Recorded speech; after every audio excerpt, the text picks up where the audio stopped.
This is Your City Could Be Better, because it could be. I'm David Plotz. If you love your city and still complain about it, you're in the right place. Sidewalks are a sneakily important indicator of a healthy city. Sidewalks make pedestrian life much safer and more pleasant. They can make urban transit possible for people with disabilities. They help businesses. Sidewalks create visual order. They protect children, and so on and so on. Communities without sidewalks tend to be exceptionally rich and practicing exclusionary zoning to discourage people from visiting them, or they tend to be poor and lacking investment. Denver and its citizens have now taken it upon themselves to upgrade their sidewalk network, and I am pretty excited to talk about it. And so is CityCast Denver host Bree Davies. Would your city be better if it made its sidewalks a whole lot better? Bree Davies, welcome to Your City Could Be Better. Hello. Thanks for having me. I'm so excited to talk about sidewalks. They're the best. They are. Why are sidewalks good? You know, so they've been around for thousands of years, as I was researching, but as we know them today in an American city, it's not that old. Like if you look at old pictures of New York, like at the turn of the last century, there's like people wandering in the street amongst horses and, but with the advent and then this push for cars, we really needed safe places for pedestrians. And that's where sidewalks became so crucial. And that's why I care about them. But I have to say my big turning point into becoming a sidewalk freak, a sidewalk advocate, was working with the disability community. It opened my eyes in ways I could not even explain to why we need safer sidewalks or sidewalks at all. So what are some of the ways in which sidewalks help people with disabilities, but also the rest of us? Well, like most things that improve the lives of people with disabilities, it actually makes life better for all of us all around. I think the best example that folks give is if your sidewalk, for instance, is wide enough for someone who uses a power chair, which is a wheelchair with a motor, it's also good for somebody who uses a cane or someone that's pushing a stroller or someone that's, using some sort of mobility device. So it really is for everyone. And, They keep human beings out of the way of cars, which we have prioritized in American cities over the last couple of decades. But also, it's just like a smooth, safe, wide, well-lit, accessible sidewalk is safer for everyone, and just particularly people with disabilities. I have to say, if I have friends who use power chairs, these things weigh hundreds of pounds. So that little curb, that little lip, or like a break in a sidewalk that you can hop over, as an able-bodied person, if you hit that with your power chair, that can dump you out of your chair. I mean, it can do things that we just can't even imagine. We don't even notice because maybe something as simple as a crack in the sidewalk doesn't affect us in the same way. Right. And if there's no sidewalk at all, like it's barely navigable. Street. Yeah, it's in the street, or you're on dirt, or you're on gravel, or someone's grass. lawn. Yeah. So talk about how sidewalks have historically been built and maintained in Denver, because I did not know about this. I assumed that, you build a city exists and, the city then builds a bunch of sidewalks wherever there are residences or businesses, there are sidewalks. And that is the job of the local government. They do it. They pay for it out of our tax dollars. Yeah, it's not that. Simply put, it's not the government, or at least before this ordinance that we're going to talk about, it was not the government's responsibility. It was the property owner's responsibility. So if a property owner just didn't put a sidewalk in when their house was built, or the developer didn't, there may not be a sidewalk there. And my house is one of those houses. You can walk down my block and there'll be a section of sidewalk in front of someone's house. Then there'll be a house with no sidewalk. Then there'll be more sidewalk. I have no sidewalk. Out of here. Yeah, like I have literally no one house will have a sidewalk. I am that house. So is that your responsibility? Technically, yes, it was up until 2022. What you would see in Denver is, so for instance, the neighborhood I grew up in versus the one I live in now. I live in Burnham, which is on the west side of Denver. I grew up in southeast Denver in Virginia Village, which is a planned suburban community from the 50s, right? It's exactly what you think about. It's 50s ranch houses. It's a whole neighborhood interconnected with like alleyways and cul-de-sacs, right? That was developed by a developer that built all the houses in that particular neighborhood and section, and that developer built the sidewalks. The neighborhood I live in now, it is a real free-for-all over here. There was no neighborhood plan. It's really dependent on the neighborhood. It's dependent on the lot. It's dependent on who the builder was, when they built it. It's really up to who built that structure initially. And again, going back to before this ordinance was passed, which we'll talk about in a couple of minutes, if you, Bree, wanted to put in a sidewalk in front of the 60 feet in front of your home, the 60 feet of frontage, could you do that? How would you do that? How much would it have cost you? Sure. Does anyone do that just for one house? Oh, sure. Absolutely. I think it would, I Googled it because I was like, what would it cost me to put in my own sidewalk? A couple grand, depending on what you have to do. You have to check with the city, I think, for sure. Anytime. It's kind of like if you're going to dig kind of thing, if you're going to plant a tree or something, you want to check where your gas lines are, but it's kind of up to you. So you described Denver's sidewalk situation. Do you know if that is a common policy in cities around the U.S.? Were there other cities like Denver where it is really the homeowner that builds it? Yes. So I did a little cursory Google search to find this out. And I just randomly Googled like California, Tennessee, Idaho, all overall had similar approaches. It was the property owner. So I think this is an American problem, to be honest with you, and cities just not prioritizing this over the last 100 years. Okay. So what issues has it caused Denver that you have this erratic sidewalk grid in the city? Sure. So according to the city of Denver, as of 2022, when this ordinance was passed that we're about to talk about, Denver had 300 miles of missing sidewalks and 830 miles of sidewalks too narrow to meet basic ADA standards. So it was kind of an epidemic, I think, especially by pedestrian advocate standards. There's just a lot of places in the city that are not accessible to people, not connected to do those things you were talking about earlier, maybe, public transit or getting around your city, that were just, it was not prioritized by the city itself. So I live off of a very busy street called Alameda. There are whole sections where the sidewalk is either broken or missing. And in the wintertime, especially when the sidewalks don't get plowed also by the city, the street does, you will see people using wheelchairs in the street of a 6-lane street across, riding in the street to get around. So, I mean, the issues that it causes, it's dangerous. It's just dangerous for everybody. I mean, there's definitely we have a thing called Vision Zero here, which is supposed to be reducing pedestrian deaths, which has actually not happened at all. It's gone up. And a huge part of that, I think, is the lack of safe infrastructure for people.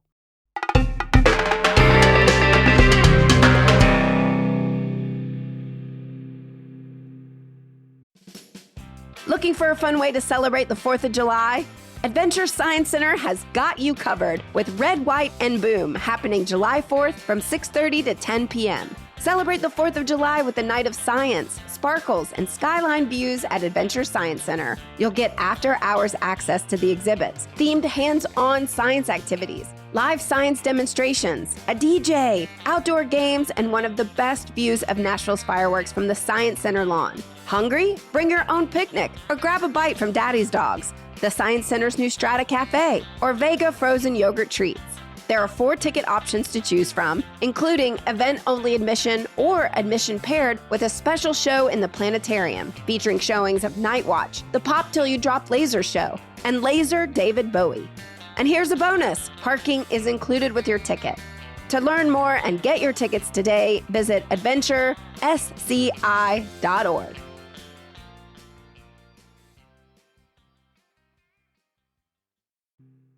Okay. So comes the Denver Deserves Sidewalks initiative. What is it? Where did it come from? How did it come to be? Who was driving it? Sure. Okay. So before this ballot measure that Denverites passed in 2022, which again, we will talk about, the reality was this, like, according to the city auditor in 2020, you could call 311 to report a broken sidewalk. And the city auditor estimated it could take up to 50 years to get it replaced or fixed. That was the level of priority of sidewalks here in Denver. But you could call that same 311 and report a pothole in the street. And our Department of Transportation and Infrastructure would promise to have it fixed within 3 days, David. So you could wait 50 years for a sidewalk, or you could get your pothole fixed. Stat. That's a great stat, Bree. It's such a real, it kind of exposes Denver's terrible side of how much we do love cars. And I know this is a common problem of many American cities, but that was literally the prioritization of sidewalks, nil. And before this, right, like I said, it was this like piecemeal process. We've had some GO bonds, some general obligation bonds that voters would approve from time to time that would cover infrastructure projects. So maybe an infrastructure project along 8th Avenue is getting taken up currently, which was covered by the GO bond. That means 8th Avenue and that section will get a new sidewalk. But that's how sidewalks got taken care of. Enter this amazing group here. It's a pedestrian advocacy group called Denver Streets Partnership, and their executive director, Jill Locantore. She is the person behind this entire thing. This entire ballot initiative, I mean, obviously it was a coalition of groups to get it on the ballot, to get the signatures, but this was all Jill's idea. And Homegirl is relentless. She has been working on the sidewalks issue and the pedestrian safety issue here for over a decade. And so basically, she put this proposal together for a ballot initiative, which we'll get into the details of in a minute. But basically, it was like, hey, we're going to take care of our sidewalk problem as a city, and we're all going to vote on how we do that. And she got enough signatures. It made it on the ballot, and Denverites passed it. Okay, so what did this initiative do? So it's Initiative 307 passed in 2022. And basically it shifted the sidewalk responsibility, the replacement and brand new repairs and everything away from property owners and directly onto the city. And how it did this was it created a citywide fee, both for commercial and residential property owners. And it was based on how many square feet of your property faces the street. So it passed with 55% of the vote. This is how much people were like, yes, please, I will take a fee if the city will take ownership of the sidewalk problem. Implementation was delayed several years because there was just a lot of fighting over how much it was actually going to cost. So that's when they came up with this $150 flat fee, because honestly, the biggest pushback that this ordinance got was from local elected officials themselves. They were like, we don't want to burden people in Denver with this cost. But it was passed. I mean, this is what voters wanted. So once they came up with this $150 flat fee, that's what it went with. So it shows up every year, twice a year on your stormwater bill. You get charged $75 twice a year. And unless you are a low-income individual who gets help with we pay for trash as well. Recycle and compost are free here, but you pay for trash. And there's an assistance program for folks who pay for trash. If you were one of those people in the assistance program, you automatically opted into the reduced fee. And I think it's about 20% off. So they do try to address the financial accessibility issues of that. But that's basically what happened. 2022. We passed this ordinance, and now I think it was 2025, they finally came up with this fee, and now we pay this fee every year, and eventually our sidewalks will be fixed. I mean, I think that's the biggest conundrum of this whole thing. So if you rent, you don't pay, but your landlord pays. Yeah, but I would assume it, like any fee that a landlord is paying, it's going to trickle down to your rent in some capacity. Right. So yeah, I would say, yeah, absolutely. And renters are often most impacted by these things. So yeah. And commercial buildings are also paying. It's not just absolutely in front of my home. Yes. Anybody that's got a sidewalk in front of them is paying for it. How much roughly will that raise every year? So I have to say the cost of this goes up and down depending on who you talk to and when you talk to somebody. I looked at articles going back to 2022 all the way till now. And as of July of last year, the city estimated it would collect about $108 million per year over the next 3 years from these fees. And so that's what they're starting with. But again, we're looking at 300 miles of new sidewalks and improvements to be made of the more than 1,200 existing sidewalks. And the estimation right now is around 9 years to get all of this taken care of. But again, I think that that's a very generous guesstimate to cover all of the sidewalks that need repairing, replacing, or fixing across an entire city. Right. So the number I saw was that at the previous rate, it would have been 400 years. Now they say it'll be 9 years. Yeah. But like I looked at the 2025 number, and only 10 miles were built or widened of the 300 missing miles. I mean, I think that we're just kind of looking at the struggles of a municipality. in general, trying to prioritize this. Again, the money is there. So, there's a source of funding for it, I should say. So that part is taken care of. But they're under contract with, I think, a couple different contractors to create a master plan of how to address this. And they've already started. So they've started on a couple neighborhoods where there were major whole missing sections of infrastructure. But like I said, I think we were looking at like 40% of sidewalks were either missing or broken. And it's just a big daunting task that I think they're still trying to figure out how to do. And that's part of why it's going to take so long. Right. I guess my advice to your mayor, Mike Johnston, my advice would be, you cannot sleep on this too long, because if people get the sense like we're getting taxed for it, there's a big pot of money, and where are the sidewalks? That will cause a backlash. So they better start building it. Yes. And I think the other thing is, like, we know this because we're journalists and we look at this stuff all day. There's different pots of money for everything in the city. However, if people see the city spending money on other things and not getting these things done in what seems like an adequate timeline, I absolutely agree with you. They'll be like, why did you buy that building downtown Denver, which we've done multiple times in the last year, but I still don't have a sidewalk, Yeah. So visually, yes, perception is everything. Does this remain popular? I think so. I don't think people are, I feel like people aren't necessarily talking about it as much because we passed it and it's just one of those things we're now paying for. But like I said, the city has been struggling with a lot of other things.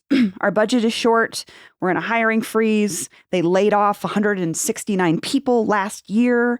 We've had issues with the fact that our parking enforcement office isn't even staffed, so people can't pay their parking tickets.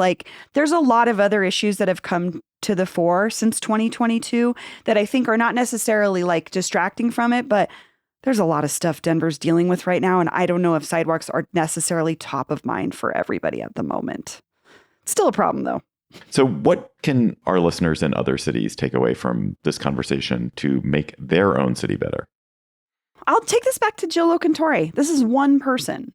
She had a group of 50 different organizations she was working with to get this thing on the ballot, but it started with one person yelling about accessibility and you could see Jill everywhere. She's on the street. She's doing walking tours with elected officials to show them what's going on. You can be that guy.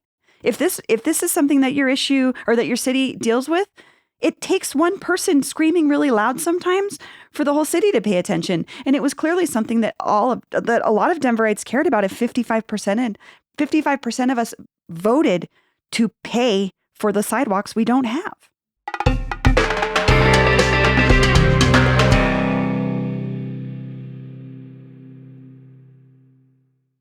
Let's go to our word on the street segment, our word on the sidewalk segment, Bree.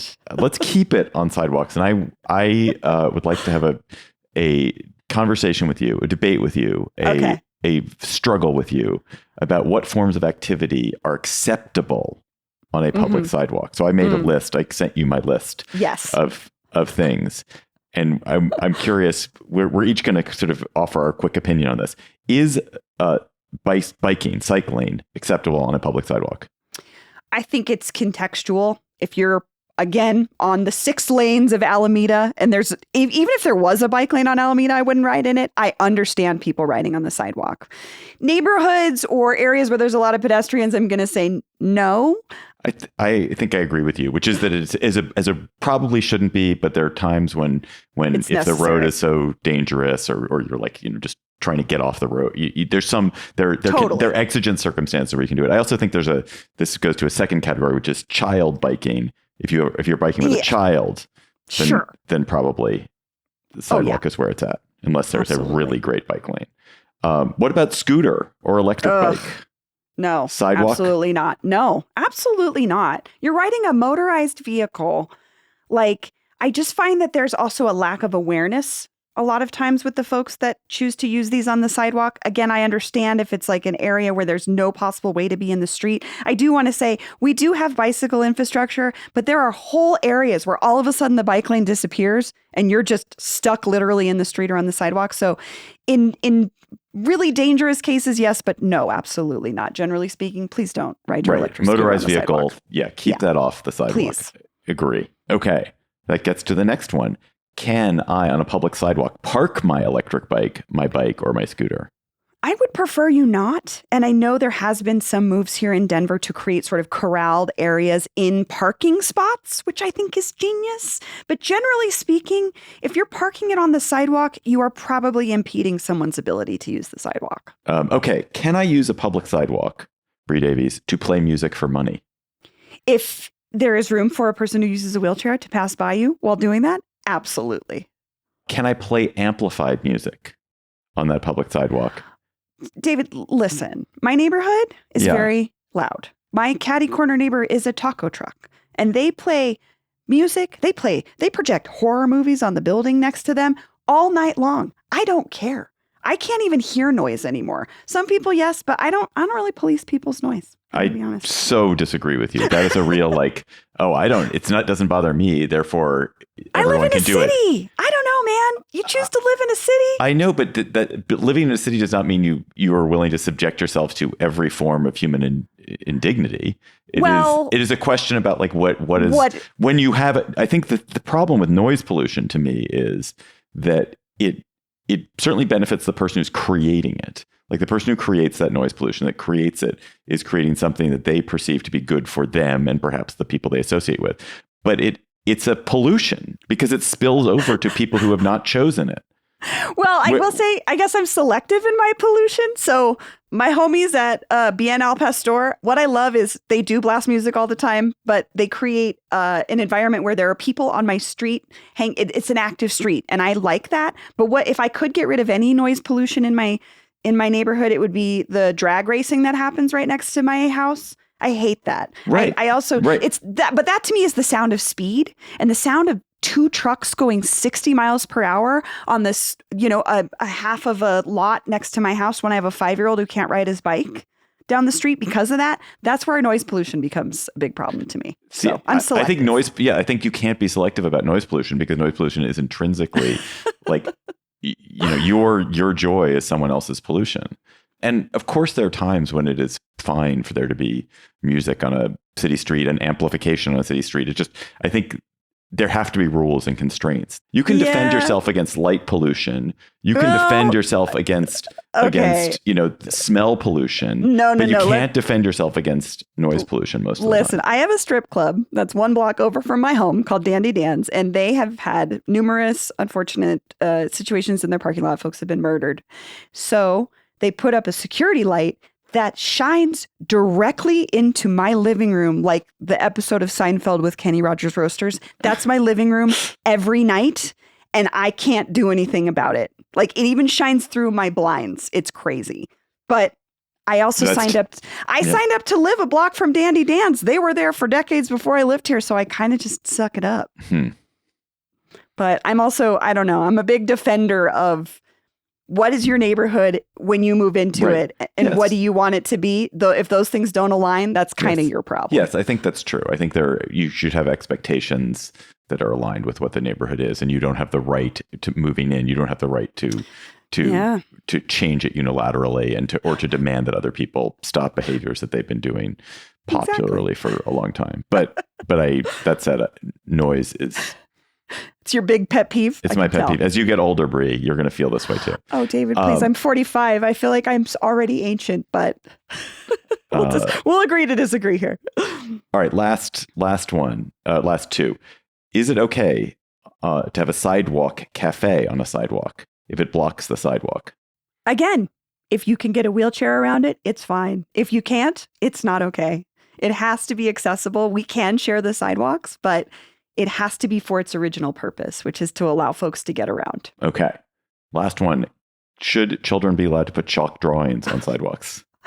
Okay. Also, I'm like a huge defender of graffiti, so I would obviously say yes. And I also love the rogue nature of graffiti and that it cannot be contained and that people think that muralism is the same as graffiti. So I'm also the sister of a person who's been doing graffiti for 40 years. I love it. More of it. More sidewalk chalk, more. Bree Davies, host of CityCast Denver. Thanks for coming on Your City Could Be Better. You should listen to Bree every weekday on CityCast Denver. Thanks, Bree. Thank you, David. This was so fun. Thanks for having me.